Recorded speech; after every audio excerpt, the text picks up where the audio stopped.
Hoje nós estamos no nosso último dia de jejum e oração. Uma maratona intensa, né, irmãos?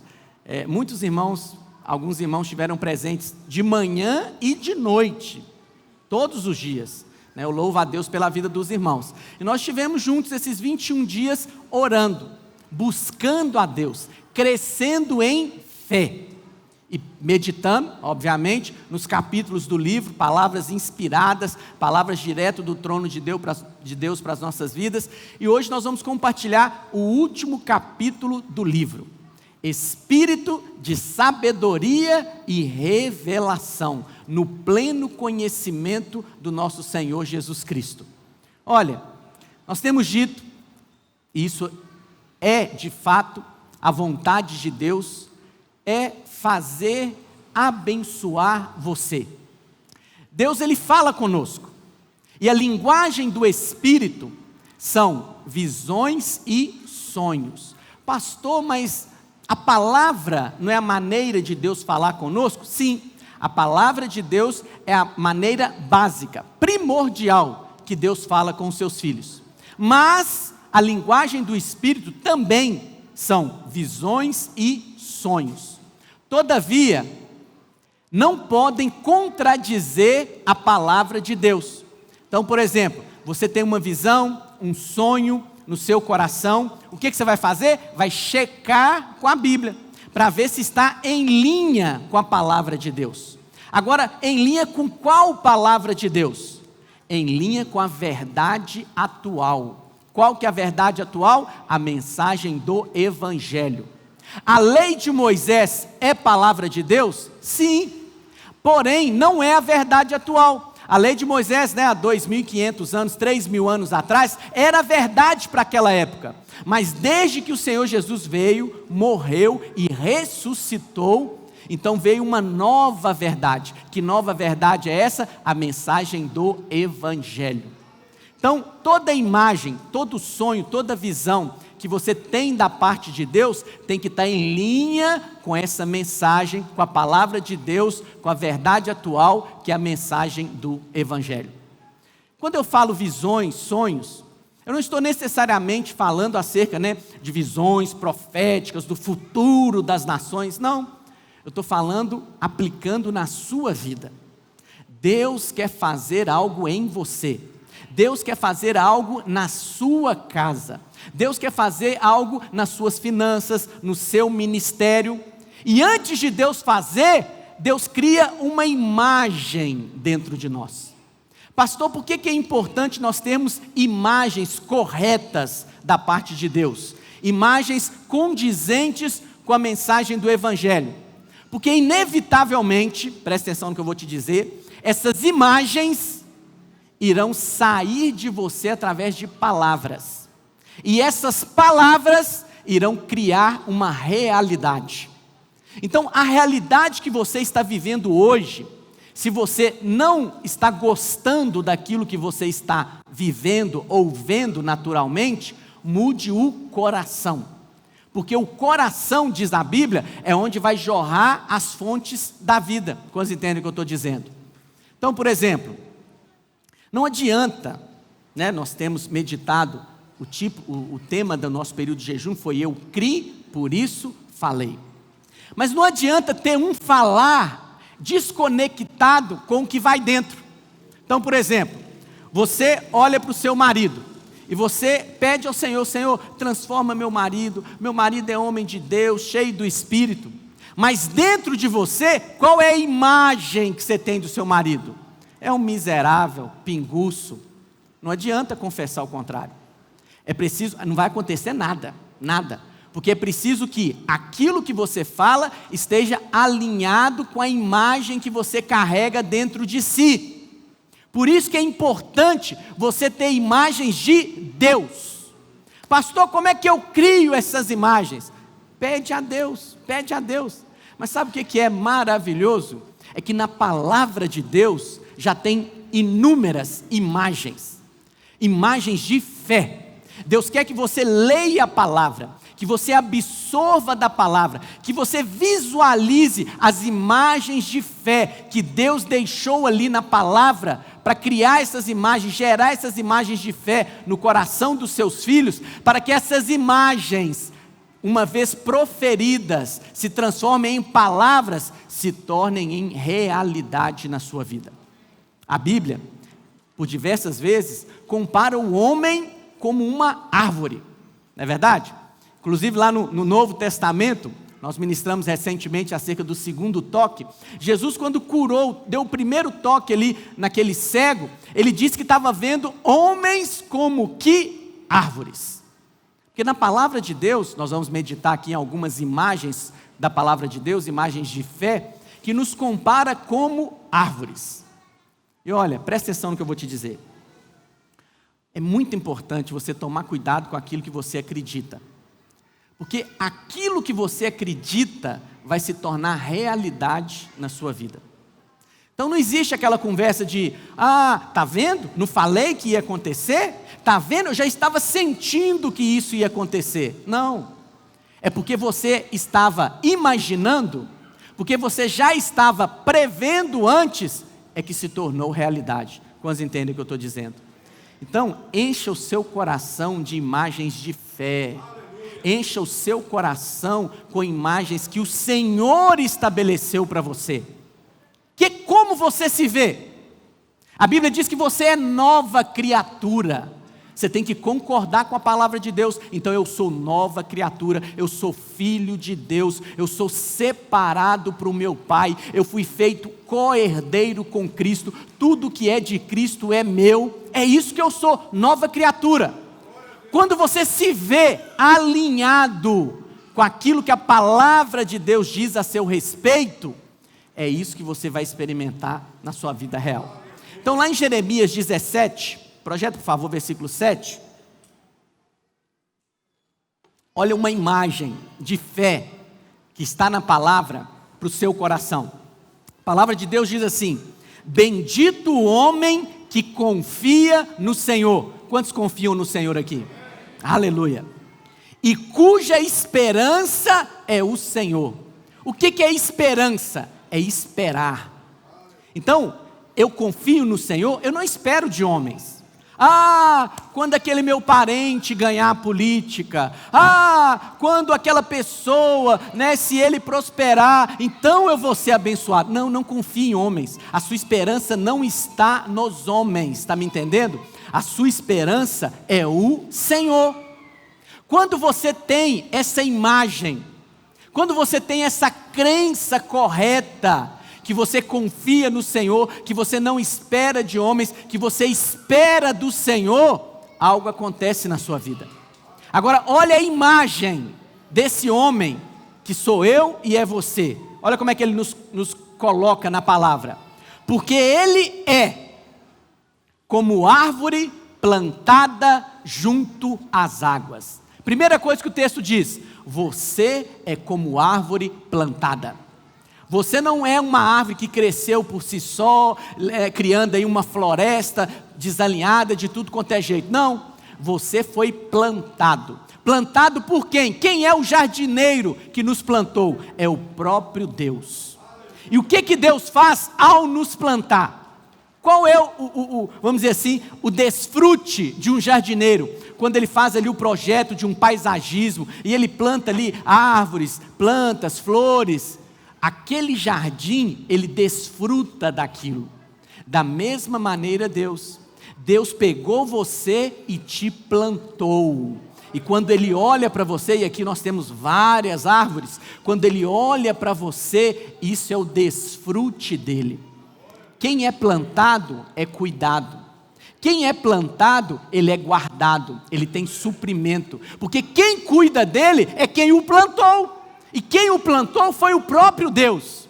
Agora, não plantou em qualquer lugar. Plantou aonde? Junto às águas.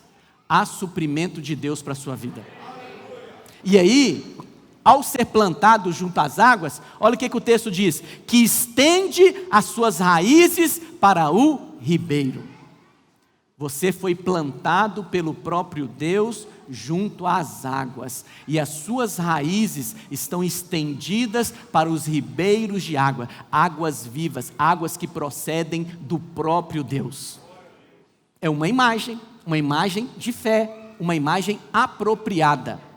Quando você tem uma imagem apropriada, uma crença alinhada com a palavra de Deus, o que isso gera em você? O texto diz: aquele que confia no Senhor, que não espera de homens, mas a esperança dele é o Senhor, aquele que tem essa imagem, eu sou árvore, eu fui plantado pelo próprio Deus, e Deus não me plantou em qualquer lugar, Deus me plantou junto às águas, as minhas raízes, elas são estendidas para ribeiros de águas, e as águas que me nutrem, que me suprem, que me hidratam, são águas que o próprio Deus tem para a minha vida. O que acontece? E não receia quando vem o calor. Ele não tem medo, ele não fica ansioso, preocupado, porque, irmãos, a nossa vida é uma vida de ciclos. Você tem duas palavras para determinar o tempo.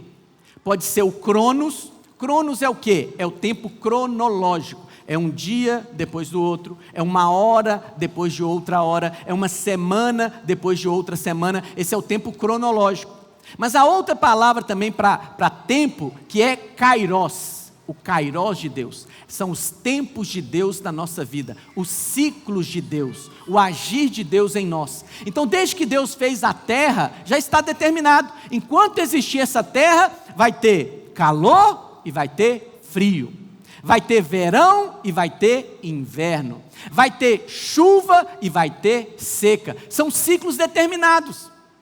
Tem tempos que você vai viver tempos de seca, mas quando você estiver vivendo tempos de seca, porque você tem uma imagem apropriada dentro de você, porque você é uma árvore que foi plantada, porque a sua raiz está estendida para ribeiros de água, você não receia. Você está vivendo aí essa pandemia, o mundo está seco, o mundo está árido, a economia está com problema como consequência, mas você não tem receio, porque você sabe que você é uma árvore plantada, a sua esperança está no Senhor, você não espera da economia desse mundo, você espera a provisão do céu. É isso que você tem. Pastor, mas eu não estou sentindo isso. Eu fico preocupado, às vezes com medo, ansioso. É porque a crença está desalinhada. Mude a crença, mude a imagem que está dentro de você. E aí o texto continua: mas a sua folha fica verde. Você pode estar no meio de uma seca, você não receia, você não tem medo, porque a sua raiz, Deus plantou você junto a águas, o seu suprimento, ele é ininterrupto e ele é inesgotável, e faz com que você fique sempre verde. Verde aponta para a imagem exterior, para a aparência. A sua aparência é sempre uma aparência verde. Você está sempre com a carinha boa. Quantos entendem o que eu estou dizendo? É uma imagem que você carrega dentro de você. E olha só, e no ano da sequidão, porque tem tempos de sequidão, tem ciclos, como eu disse para você, não é só chuva, tem também épocas de seca, e justamente os tempos de inverno nos faz aspirar pelo tempo de verão, os tempos de chuva nos faz aspirar pelo sol. Então tem tempos, e nesses tempos de sequidão, você não fica perturbado. Entende o que eu estou dizendo? Você não fica ansioso. O que vai ser de mim agora? E aí? E a crise? A crise está para todo mundo. O que me faz diferente dos outros? Olha, você é diferente dos outros.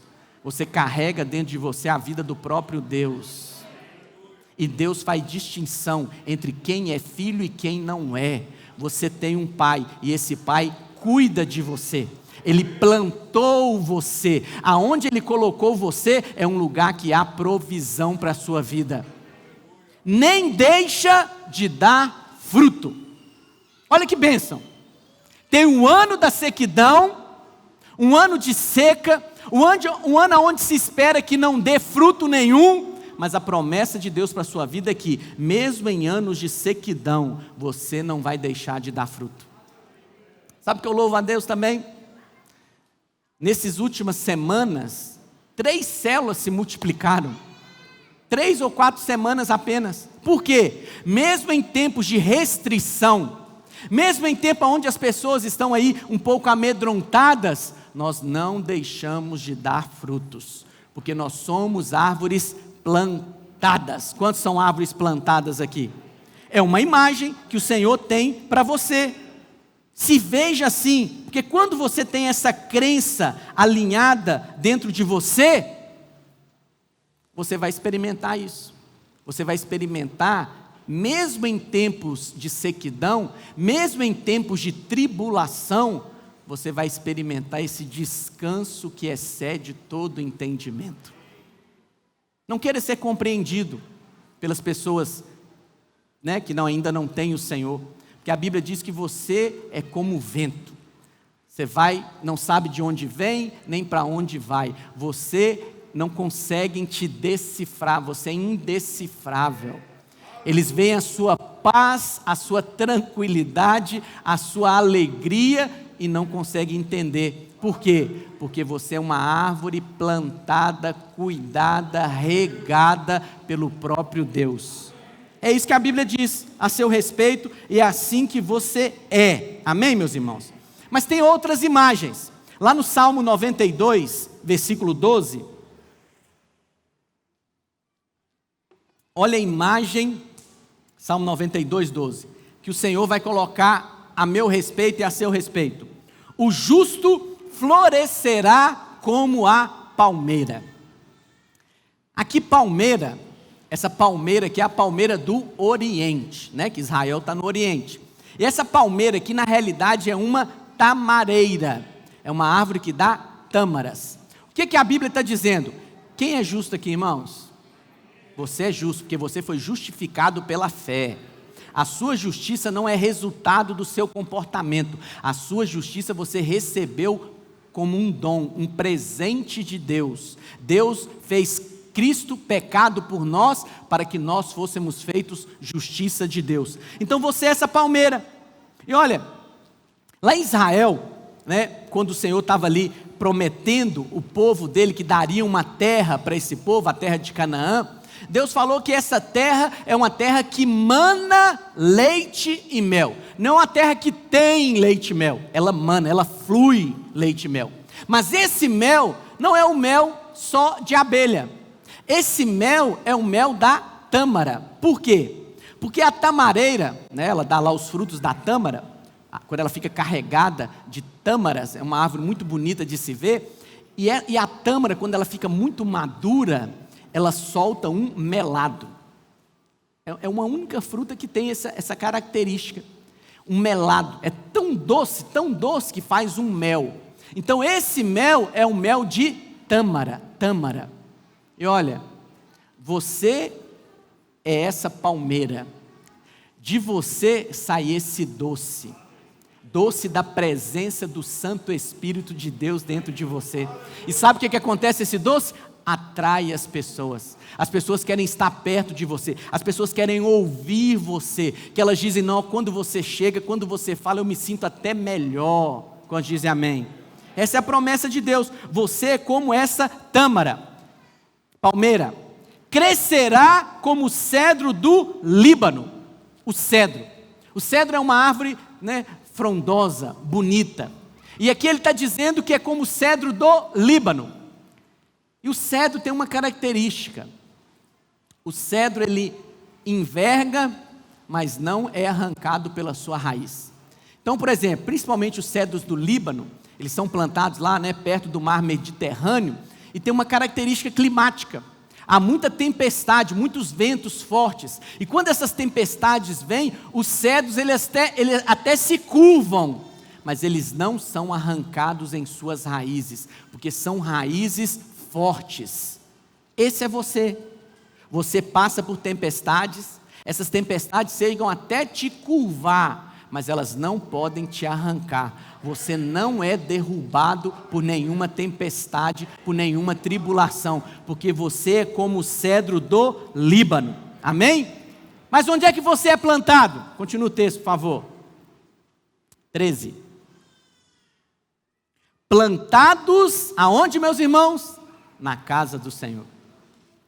Tem pessoas que não entendem não entendem a vida da igreja. Por que eles gostam tanto de culto? Não é tempo de reunir, e não abre mão de culto. São fanáticos por reuniões religiosas, e acusam nós pastores de interesses escusos. Eles estão interessados no dinheiro, no dízimo. É porque eles não entendem. Nós fomos plantados na casa do Senhor, e reuniões como essa, onde a palavra de Deus é liberada, eles acham que é uma palestra motivacional. Não, isso é palavra de Deus, e quando você a recebe com o coração apropriado, você é nutrido, suprido. Como essa árvore, você recebe vida de Deus, e isso faz diferença na sua vida, faz diferença. Esse período da campanha de jejum, todos os dias estamos reunidos aqui, irmãos. Eu falei com a minha esposa, ela falou: eu sei disso, eu amo culto, amo estar no meio dos irmãos, amo ouvir os louvores, gosto de ouvir os irmãos orando, amo ouvir a palavra do evangelho, porque é isso que nós somos essas árvores plantadas na casa do Senhor. E qual que é a promessa para nós? Nós floresceremos nos átrios do nosso Deus, aleluia. Versículo 14, e na velhice darão ainda frutos. Filho de Deus não aposenta, não deixa de dar fruto. A promessa aqui é que mesmo na velhice você dá fruto. Você dá fruto a vida inteira, está me entendendo? Não tem esse negócio, eu estou muito velho. Não, você dá fruto a vida inteira. É a promessa de Deus para você. A Bíblia te compara a uma árvore chamada oliveira. E as oliveiras têm uma característica peculiar dela. Elas são umas árvores que têm uma vida muito longa. Você tem oliveiras lá em Israel, no jardim do Getsêmani, datadas de mais de 2000 anos. Oliveiras que presenciaram a manifestação do Senhor Jesus Cristo ali, diante delas. Pastor, como é possível uma árvore de mais de 2000 anos? É porque elas têm uma característica. As oliveiras, você sabe que elas produzem a azeitona, e as oliveiras, ela tem o tronco oco, de maneira que quando cai a semente, a azeitona também cai dentro desse tronco, e essa semente brota, e aí começa a oliveira a se renovar. E aí o que vai acontecendo? Vai crescendo uma oliveira dentro dela mesma, e aí os troncos começam a aumentar o diâmetro. A raiz é a mesma, mas o tronco está sendo renovado. E olha, a azeitona é o que faz o azeite aponta para a unção do Espírito Santo. Você é essa árvore, você tem a unção do Espírito Santo na sua vida, você tem o óleo que desce do céu para ungir a sua vida, mas esse óleo, ele também faz de você um renovo. Você é aquele que envelhece, mas tem esse renovo constante, e isso é a vida de Deus que faz em você, amém, meus irmãos? E serão cheios de seiva e de verdor. Pastor, o que é isso? Isso é aparência. Mesmo na velhice, você vai ter uma boa aparência. É verdade ou não é, irmãos? Você olha fotos suas do passado e fala: uau, como eu melhorei. Não é verdade? Pelo menos na roupa, né? Não, brincadeira. Melhorei. As irmãs olham e falam: nossa, como eu melhorei. Porque essa é a vontade de Deus. Na velhice você dá frutos e cada vez você fica mais formoso. Porque o que a Bíblia diz com a alegria do Senhor, com a vida de Deus que está dentro de você? A alegria do Senhor aformoseia o seu rosto. Você tem um brilho, né? Esse brilho não é produto de maquiagem, né? Como diz os ingleses aí, não é um gloss. Esse brilho é a vida de Deus dentro de você. Pastor, como é que eu experimento disso? Imagem correta. Você precisa aceitar essa imagem no seu coração e falar amém. Amém também não é só concordar, amém é se apropriar por fé. Quando você fala amém, você fala: eu me aproprio, isso é para a minha vida. E essa é a promessa do Senhor. Por isso que o marido, quando a esposa pede, né, para ir para o salão, eu creio que a maioria das irmãs são como a minha esposa, vai no salão toda semana, você tem que falar: quer ir no salão, quanto que é? Porque você tem que investir na beleza da sua esposa, porque isso é algo que Deus plantou dentro dela, o desejo de ser formosa. Mas o que é tremendo? Lá no Salmo 128, fala que a sua esposa é como uma videira frutífera. A videira produz o quê? Uva. E a uva produz o quê? Vinho. A sua esposa é para que você se embriague dela. Aleluia! Quantos querem beber um bom vinho aí? Aí, ó. A promessa é que você vai ter vida longa, como a árvore. A árvore é o ser vivo que mais vive nesse planeta. E olha a promessa do Senhor lá em Isaías 65, versículo 22. Não edificarão para que outros habitem. As bênçãos de Deus sobre a sua vida é para você desfrutar. A minha esposa, há uns 2 meses, foi fazer uma consulta médica. E o médico pediu uns exames para ela, e ele é um pouco terrorista. Ele falou, você tem que se cuidar, porque se você morrer, seu marido com 1 mês arruma outra. Para ele tudo bem, mas para os seus filhos, não tem mãe como você. Terrorismo. Mas o que acontece? Ela é como árvore plantada. Aquilo que o Senhor deu para ela, né, esse marido aqui, é para o desfrute dela. Os filhos é para o desfrute dela. A casa é para o desfrute dela. A promessa do Senhor é que você vai edificar e vai desfrutar daquilo que Ele tem para você. E olha, continuando a promessa: não plantarão para que outros comam. Você vai comer do seu salário. Você vai sair de férias com a sua família. Você vai levar seus filhos para passear. E quando você estiver lá na beira do mar, sentado na cadeira, você vai bater no peito e vai dizer, como eu sou um homem abençoado. Porque essa é a promessa, você desfrutar de tudo aquilo que Deus tem para você, irmãos. Como é triste você ver homens que trabalham. E aí quando chegam nos seus 50, 60 anos, às vezes eles caem a ficha e falam, agora eu vou aproveitar, agora eu vou desfrutar. Vem uma doença, ceifa a vida dele. E aí as pessoas estão lá e falam, para que juntou tanto recurso, não pôde desfrutar. Mas essa não é a sua realidade. A sua promessa é, você não vai edificar para que outros habitam, você não vai plantar para que outros comam. Por que isso acontece? Porque a longevidade do meu povo será como a da árvore. Longevidade, a promessa de Deus na sua vida é vida longa. Entendeu? Então não tem aquela conversa, pastor, eu não sei, eu posso estar vivo hoje e não estar amanhã. Não, você não. Você é vida longa, meu filho. Você é saciar você, daqui nós vamos ver, saciar você de dias fartos. Entende o que eu estou dizendo? Vida longa. Pastor, com quantos anos eu posso morrer? Pouco antes do dilúvio, Deus determinou que a vida do homem chegaria até os 120 anos. E a ciência, do jeito que nós estamos vivendo, provavelmente nós chegaremos a isso. Recentemente morreu uma senhora aqui de Patinga com 106 anos. Se não me engano, com 90, 80 e poucos anos, ela estava terminando um curso de Direito. Então, a promessa de Deus é vida longa para você. Por causa dessa vida longa, você vai desfrutar daquilo que Deus te deu. Você vai desfrutar dos seus filhos, você vai desfrutar da sua casa, você vai desfrutar da sua esposa, porque você vai ter vida longa como uma árvore. Como a oliveira que eu te contei, lá em Santa Catarina tem uma árvore também, datada, né, da época de Dom Pedro II.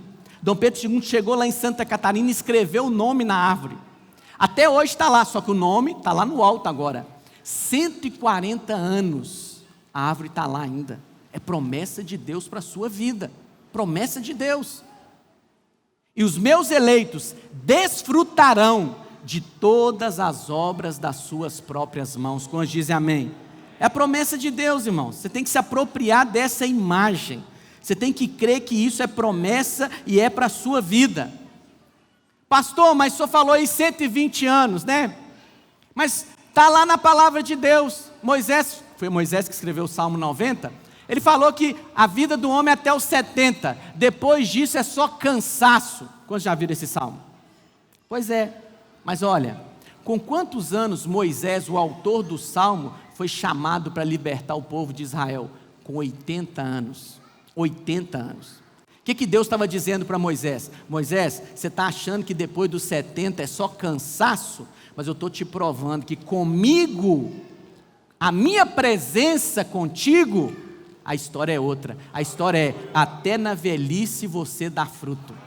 Até na velhice a sua folha fica, você tem o verdor, a aparência boa. Quando diz amém? É promessa de Deus, é promessa de Deus. Caleb entendeu essa imagem.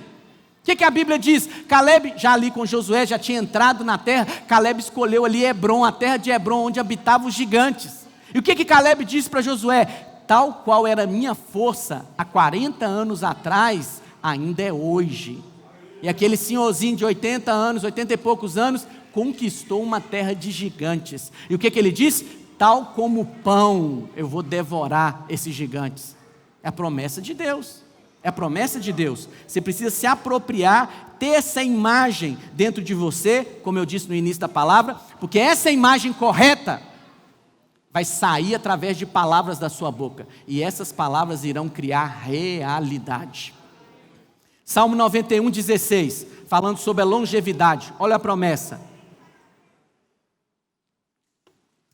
O que habita, saciá-lo-ei. O que é isso, pastor? Saciar. Você está satisfeito. Qual que é a promessa de Deus? Que Ele vai te saciar com longevidade. Tem um testemunho de um pastor, Kenneth Reagan, e ele conta o seu testemunho, ele já faleceu, com 90 anos, e ele conta que ele converteu aos 16 anos. Ele teve uma enfermidade muito séria, e ele disse que ele chegou aí para o inferno, e ali um anjo do Senhor tirou ele de lá. Então ele se converteu. E ele fala, ele é o pregador que trouxe novamente aí essa questão da fé, ativou essa fé no meio da igreja. Ele fala que desde então, nunca mais ele ficou doente. Nunca mais. Essa é a vontade de Deus. Você não precisa experimentar doença. Você não precisa, de maneira alguma, experimentar contaminação, gripe, resfriado, nada disso. É a promessa de Deus. E aí, depois a sua biografia conta que aos 90 anos, ele estava em casa com a sua esposa, tomou o café da manhã e falou para a esposa: olha, agora eu vou ali para a varanda e vou descansar. Aí ele sentou na cadeira e morreu, como um passarinho, Mas não foi pedrada na testa, não. Estava saciado. É a vontade de Deus para a sua vida. Você chega ali aos 101 anos, você fala: Senhor, já estou satisfeito, já vi meus bisnetos, meus tataranetos, já estou farto de dias, quero ir para casa. Não é que você está doente, não é que você está querendo que sua vida está ruim, é porque você já está saciado com vida longa. Quantos entendem o que eu estou dizendo? Essa é a promessa de Deus. Os meus filhos tiveram a bênção de conhecer a tataravó deles, uma mulher de Deus, uma senhorinha de 96 anos.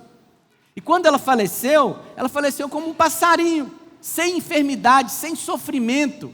Teve uma vida longa, porque essa é a promessa de Deus para os filhos. Quantos são filhos de Deus aqui? Mas você precisa se apropriar disso. Amém, meus irmãos? Você precisa se apropriar desse favor e dessa graça de Deus sobre a sua vida. Mas olha, é onde nós vamos entrar na palavra agora. Para que isso aconteça, tem que ter revelação. E nós vamos meditar no texto de Efésios 1, que é uma oração de Paulo. Paulo fez essa oração pela igreja em Éfeso.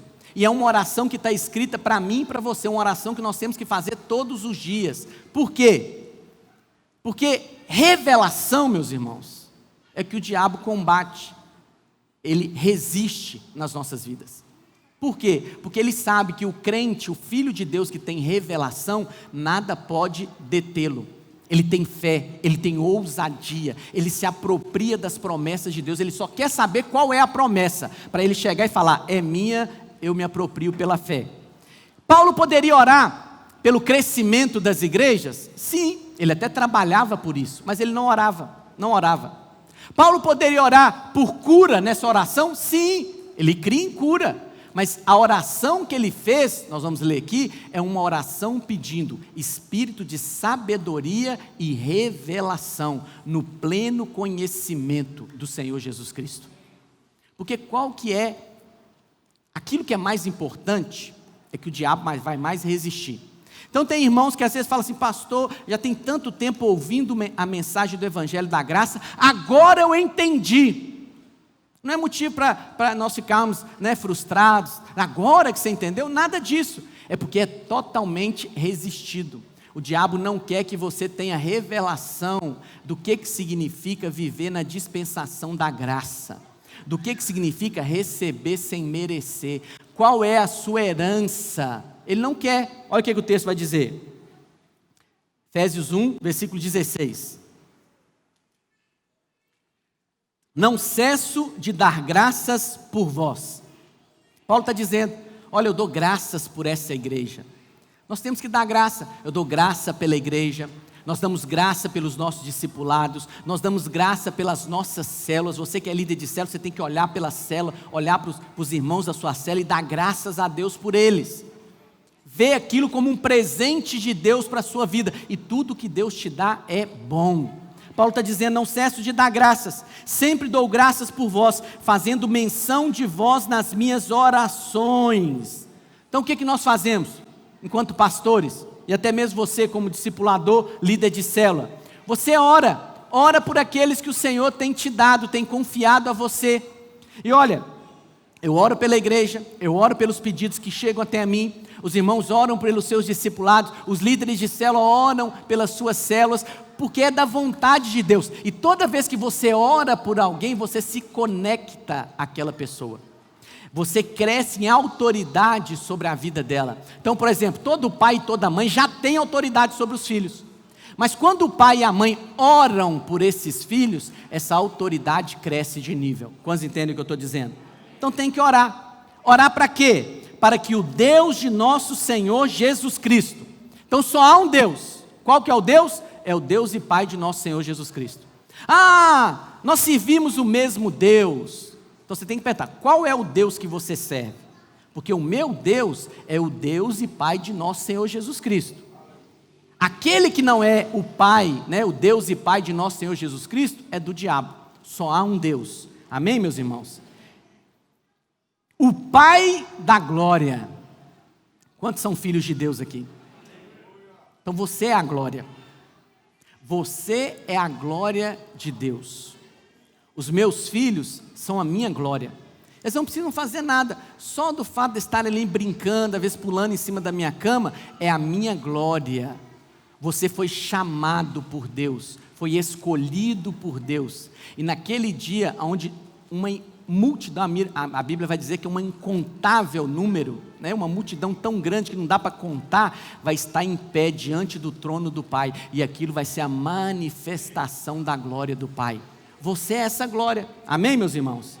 E aí ele continua dizendo, que o Senhor vos conceda espírito de sabedoria e de revelação no pleno conhecimento dEle. Presta atenção no que eu vou te dizer. Nós estamos no processo. Ninguém sabe tudo. Ninguém chegou ao nível de falar que tem toda a revelação de Cristo. E a vida eterna é essa, que conheçam a Ti e a Cristo, conheçam a Deus Pai. Quando você chegar na eternidade, ainda vai ter mais coisas para você conhecer acerca de Deus e do Senhor Jesus Cristo. Uns conheceram mais e já desfrutam mais, outros ainda não, mas todos nós estamos no processo. Por isso tenha paciência consigo mesmo e tenha paciência com os demais. E o que Paulo está falando? Você tem que crescer em revelação, espírito de revelação e de sabedoria, no pleno conhecimento dele, de Cristo. Por isso que eu disse para você que é tão resistido pelo diabo. O diabo não quer que você tenha os seus olhos descortinados, ele não quer que você tenha revelação.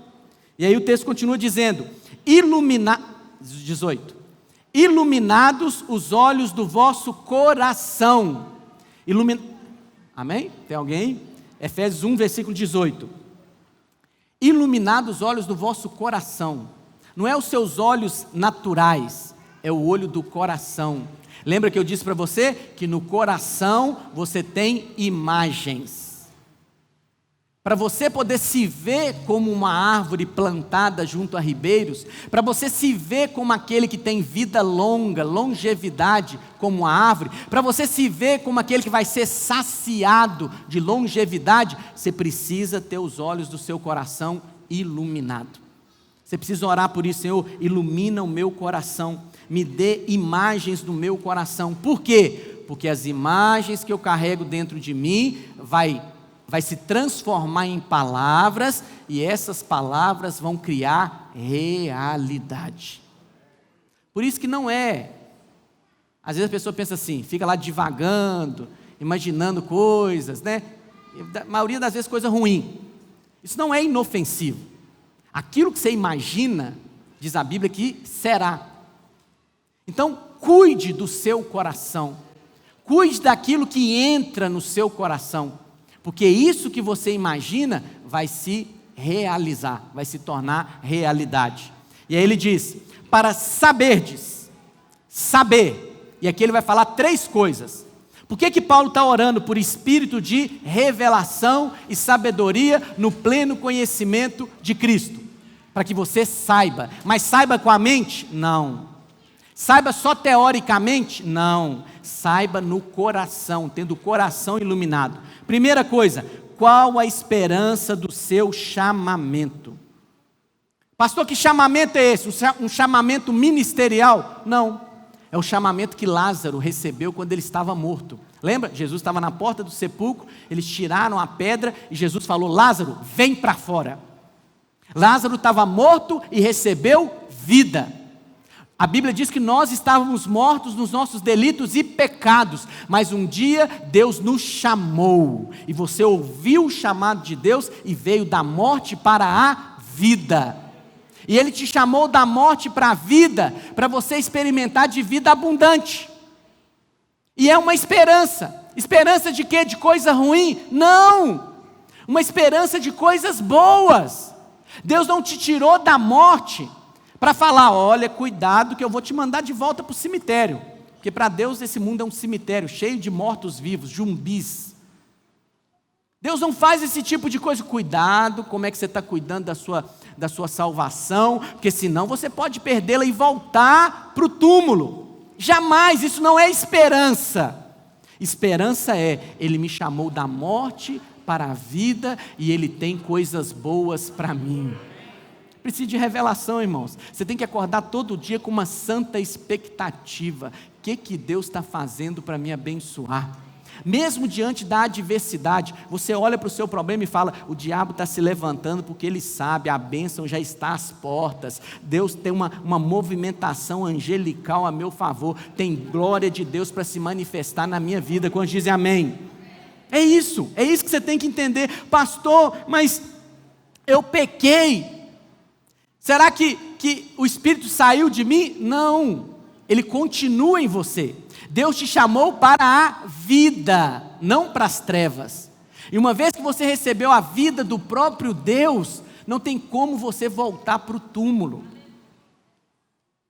Mas e se eu mesmo decidir? Quando é que você vai sair do cemitério, dos vermes, da morte, vir para a vida e vai querer voltar para lá? Não existe isso. Não existe. A graça de Deus, o amor de Deus é irresistível. Aquele que vai para lá é porque ele não conheceu. Não estou dizendo que você não pode cair, não pode pecar, mas a Bíblia diz que se o justo cair 7 vezes ele se levantará. Ele vai dizer, eu fui chamado, aqui não é meu lugar é no reino de Deus, o meu lugar é na presença de Deus. Quando dizem amém? É isso que a palavra diz a seu respeito. E você precisa ter revelação. Pastor, mas essa mensagem é muito superficial. É só de coisa boa. É o contrário. As pessoas acham que o que é profundo é a luta, é a tristeza, é o sofrimento. Não, meu filho. O que é profundo é a alegria. O crente profundo é aquele crente que no meio da luta, quando não há fruto na figueira, quando não tem mantimento no armário, todavia ele se levanta e declara, exultarei no meu Deus, o meu Deus é a minha alegria. Esse é o crente que é profundo, que sabe que a alegria dele não é circunstâncias favoráveis, a alegria dele é uma pessoa, é o próprio Senhor, e essa alegria o fortalece, porque a alegria do Senhor é a nossa força. Então, primeira coisa que você precisa ter revelação, a esperança do seu chamamento. Segunda coisa que nós temos que entender, Qual a riqueza da glória da sua herança nos santos? Então eu disse para você que Deus é o Pai da glória.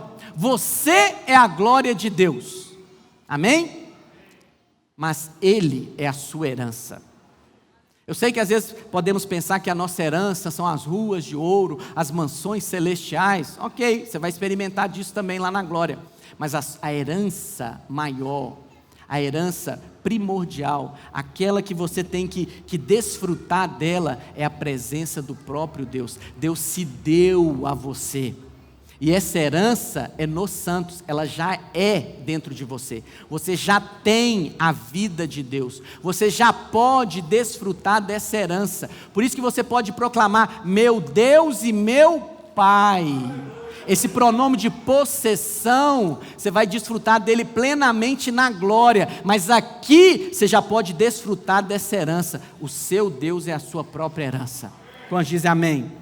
Você tem que desfrutar dessa vida de Deus. Essa vida de Deus já está em você. Mesmo que você fale, mesmo que você erre, ela não vai embora. Qual que é a promessa? Estarei com você todos os dias até a consumação dos séculos. Jamais te deixarei, nem te desampararei. Não é aquele negócio, Deus está comigo, o Espírito Santo está dentro de mim, eu pequei, o Espírito Santo foi embora. Voltei lá para o túmulo, para o cemitério. Não existe isso. A vida de Deus entrou em você, e uma vez que ela entrou em você, não irá sair mais. Amém, meus irmãos? É a promessa de Deus, é a herança. Agora, quando você tem uma riqueza consigo, vamos supor que você está carregando aí 60 mil reais em espécie, e você tem que atravessar a avenida lá do centro, a 28 de abril, lotada de gente. Você vai andar do mesmo jeito? Não. Você sempre olha atento, se o dinheiro está no seu bolso, se ele está guardado. Alguém esbarra em você na calçada, você olha, procura o dinheiro. Muda a sua maneira de andar numa calçada, em uma cidade. 60 mil reais. Agora imagina o próprio Deus habitando dentro de você. Quem tem revelação, ele não anda de qualquer jeito. Quem tem revelação, ele não fala qualquer palavra. Quem tem revelação, ele não frequenta qualquer ambiente. Quem tem revelação, ele não tem intimidade com qualquer tipo de pessoa, porque é uma riqueza, há uma herança, a vida do próprio Deus está dentro dele. Mas é preciso de revelação, é preciso ter essa oração todos os dias, para ter revelação, qual é a esperança do meu chamado, ter revelação, qual a riqueza da minha herança, e ter revelação, terceira coisa e última, a suprema grandeza do seu poder sobre nós. Presta atenção no que eu vou te dizer. Essa palavra trouxe muita revelação para mim, principalmente nesse quesito, porque eu sempre tinha uma sensação, e confesso para os irmãos que ainda tenho, de que eu não estou vivendo tudo que eu poderia estar vivendo nesse exato momento. É como se eu estivesse limitando a Deus em alguma área da minha vida. Mas é justamente isso que acontece. Você precisa ter revelação da eficácia, da força, do poder de Deus e não limitar a Deus. Porque a extensão da sua fé, o alcance da sua fé vai determinar o que você vai viver. Quantos entendem o que eu estou dizendo? Por que alguns filhos experimentam mais e outros menos? É porque o pai retém? O pai tem preferência por um filho do que outro? Não, Deus não faz acepção. É porque tem filhos que têm mais revelação. Mas primeira coisa que você tem que entender, para você crescer em revelação, você tem que sempre estar com essa mentalidade: Senhor, eu quero ter mais revelação. Senhor, quando você senta para ouvir uma palavra, você não senta para ouvir uma palestra, você não senta para absorver um conceito teológico, uma palavra bonita, não, você senta para ouvir palavra de Deus, e você vai percebendo no seu espírito o que o Espírito Santo quer ministrar na sua vida. Percebe? Nessa palavra, na hora que eu cheguei nesse ponto, o Senhor ministrou isso, é exatamente isso na sua vida. Eu já tenho muitas bênçãos que você recebeu no passado, mas você poderia ter experimentado mais. Mas o que aconteceu? Você me limitou. Sabe por que você me limitou? Na fé. É só até aí que você quer? Então é isso que você vai receber. Mas qual que é a minha oração? Senhor, não quero limitar o Senhor. Se diante de mim tem um mar, esse mar vai ter que se abrir. Se ele não se abrir, eu vou andar sobre as águas, mas eu vou viver na plenitude de tudo que Deus tem para mim. Eu não quero o que Deus não tem, mas aquilo que Ele tem, eu quero viver hoje, a plenitude. A plenitude no casamento, a plenitude nas finanças, a plenitude no ministério, a plenitude nos dons, na revelação da palavra, a plenitude em tudo. Quantos querem isso também? Não limite a Deus, não limite a Deus. Por isso que Paulo ora, dá-nos espírito de revelação, e essa tem que ser a sua oração diária. Senhor, me dá espírito de revelação, para eu compreender a esperança do meu chamado, para eu compreender a riqueza da herança que eu tenho dentro de mim, a vida do próprio Deus, para eu compreender que esse poder é eficaz. Não limite, para Deus não há impossível, em tudo. Mas e se Ele não quiser? Até o coração dele está nas mãos de Deus, e Deus inclina para onde Ele quer. Mas Paulo também pede por espírito de sabedoria. Lá em Isaías capítulo 11, versículo 7, vai fazer uma descrição dos 7 espíritos de Deus. Isso os judeus, os rabinos, eles atribuem, fazem um estudo disso, uma representação disso na menorá. A menorá é o candelabro. Você sabe que o candelabro tem 7 hastes. Tem uma haste central e dela saem mais 3 hastes para um lado e 3 por outro. O que vai dizer o texto? Olha só. Do tronco de Jessé, Jessé é o pai de Davi, sairá um rebento e das suas raízes um renovo. Está falando do Senhor Jesus. O Senhor Jesus é a raiz de Jessé. Raiz de Davi, perdão. O Senhor Jesus é a raiz de Davi. O Senhor Jesus, Ele é a raiz, é o início, mas Ele também é o broto do renovo. Ele está lá no início e Ele também está no final. Ele é o alfa e Ele também é o ômega. Ele é a letra A do alfabeto, mas Ele também é a letra Z do alfabeto. A sua vida está nas mãos de Deus, o início da sua vida e o final da sua vida. Para que você vai viver ansioso com o seu futuro? Tem alguém lá no seu futuro que está com você hoje também, é o próprio Deus. E aí o que diz? E sobre ele repousou, né, e repousa todo o espírito. Agora quais são os espíritos, os 7 espíritos? Repousará sobre ele o espírito do Senhor. É a haste central, o espírito do Senhor vai sustentar todos os 6. O espírito de sabedoria, o espírito de entendimento, o espírito de conselho, o espírito de fortaleza, de poder, o espírito de conhecimento e o espírito de temor, de adoração, de intimidade com Deus. Está tudo disponível para você. Quando você recebeu a unção do Espírito, a unção do Espírito não te deixa, ela permanece em você, e ela te capacita em todas as áreas da sua vida.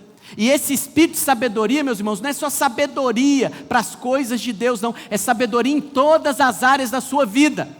Espírito de sabedoria é saber o que fazer, saber o que falar, saber como agir.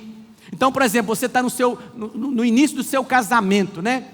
Peça a Deus: Senhor, me dê espírito de sabedoria para ser um marido, me dê espírito de sabedoria para ser uma esposa. Você está com o primeiro menino: Senhor, me dê sabedoria para ser mãe. Você não precisa comprar livros, mas ajuda, pastor, ajuda.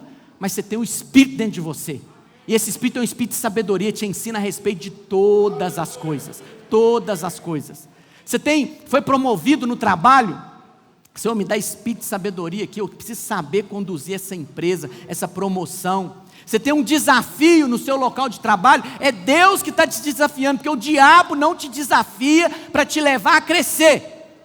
E você está diante de um desafio: Senhor, o Espírito já está sobre mim, Ele está na minha vida, e eu declaro que eu tenho o Espírito de sabedoria, Ele vai me ensinar o que falar, vai me ensinar a entender as coisas. Amém, meus irmãos? Em todo instante. Queria chamar os irmãos do louvor aqui. Olha um exemplo bíblico, está lá em Êxodo 31, versículo 1. Ninguém tinha feito o tabernáculo, homem nenhum sabia como fazer um tabernáculo.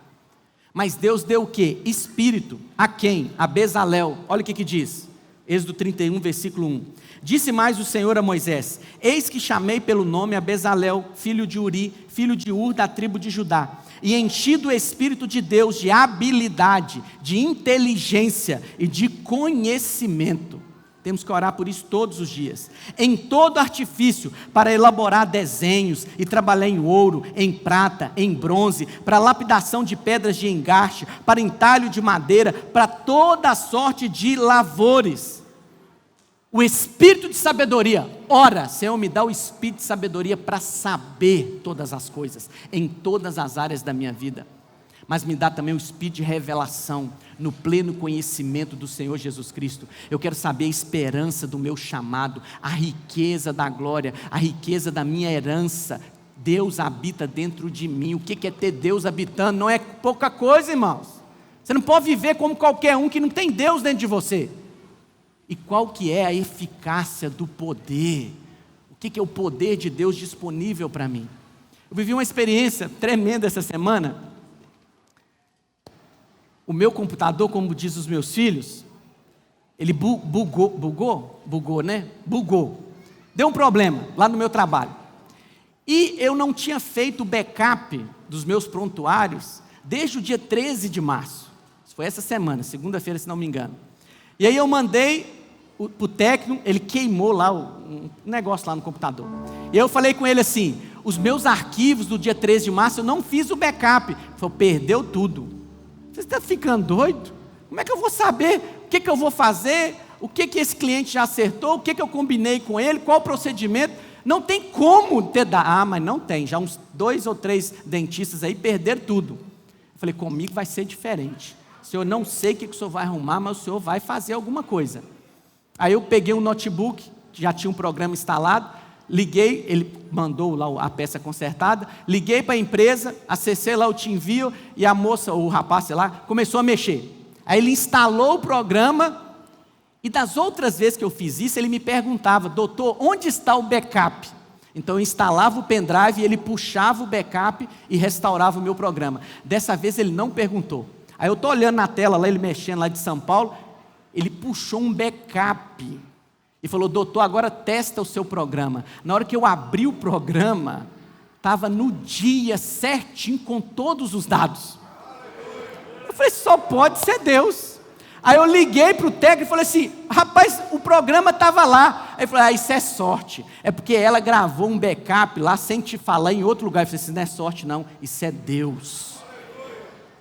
A eficácia do poder de Deus na sua vida. Não limite o que Deus pode fazer por você. Não limite, né? Tenha uma fé, e essa foi a nossa campanha. Você cresceu em fé nesses dias. Amém? Fique em pé no seu lugar. Nós vamos distribuir os elementos da ceia enquanto ministramos uma canção.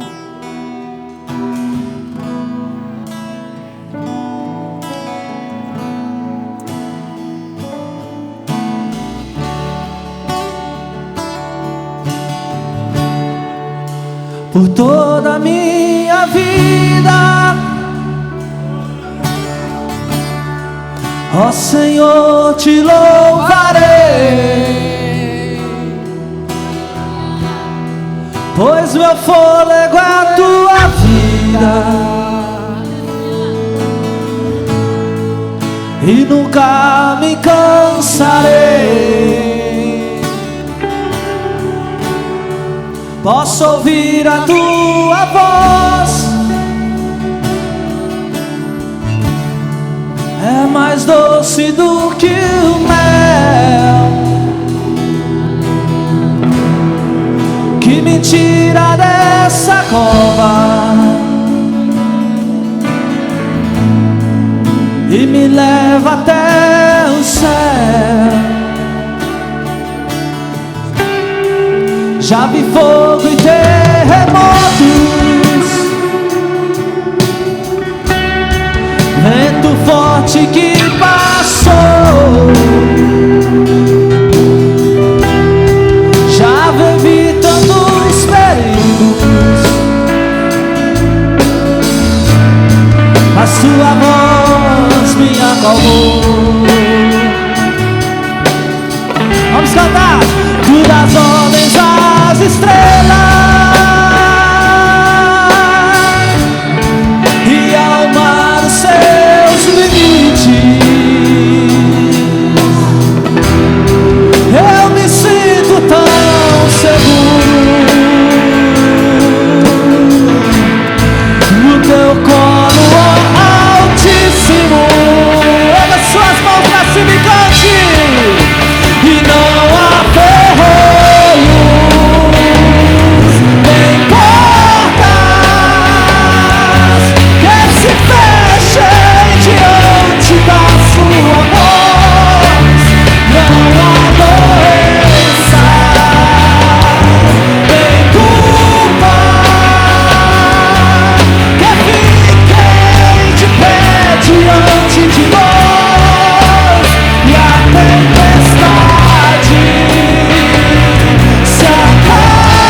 da ceia. Você pode levantar uma de suas mãos. Não? Projeta, por favor, novamente o texto de Efésios 1,16. E a confissão desse texto vai ser a nossa oração nessa noite. Amém? Projeta aí, por favor, o texto. Não cesso de dar graças por vós, fazendo menção de vós nas minhas orações, para que o Deus de nosso Senhor Jesus Cristo, o Pai da glória, vos conceda espírito de sabedoria e de revelação no pleno conhecimento dele, iluminado os olhos do vosso coração, para saberdes qual é a esperança do seu chamamento, qual a riqueza da glória da sua herança nos santos, e qual a suprema grandeza do seu poder para com os que cremos. Não é para todos, é só para aqueles que creem. Mas você é esse, e porque você crê, você abre a sua boca e declara: eu sou uma árvore plantada, eu tenho o Espírito dentro da minha vida, e Ele é o Espírito de sabedoria, e Ele me dá também revelação no pleno conhecimento do Senhor Jesus Cristo, e por isso eu sei qual a riqueza, qual a riqueza do meu chamado, a esperança do meu chamado. Eu fui chamado, escolhido por Deus. Eu sei qual é a riqueza da minha herança, e eu sei pelo Espírito a eficácia do poder do meu Deus. Por isso eu não limito a Deus em todas as áreas da minha vida. Erga o seu pão, fala assim comigo: este pão é o corpo de Cristo. Ao comê-lo, eu recebo vida, vigor. Eu creio que o Senhor Jesus levou sobre si todas as minhas enfermidades. Ele se fez maldição no meu lugar. Eu creio que na cruz o Senhor Jesus foi tratado como se fosse eu, e hoje eu sou tratado pelo meu Pai como Jesus, tal qual Ele é. Eu sou neste mundo. Erga o seu cálice, fala assim comigo: este cálice é o cálice da nova e eterna aliança. Por este sangue eu fui justificado, eu sou justo. Por este sangue eu fui santificado, eu sou santo. A justiça que eu tenho, eu a recebi de graça. Por este sangue eu venço toda acusação, toda condenação, e hoje eu desfruto de paz para com Deus. Aleluia. Coma do pão e beba do cálice, e assim nós estamos encerrando a nossa reunião, o nosso período de jejum nesse momento.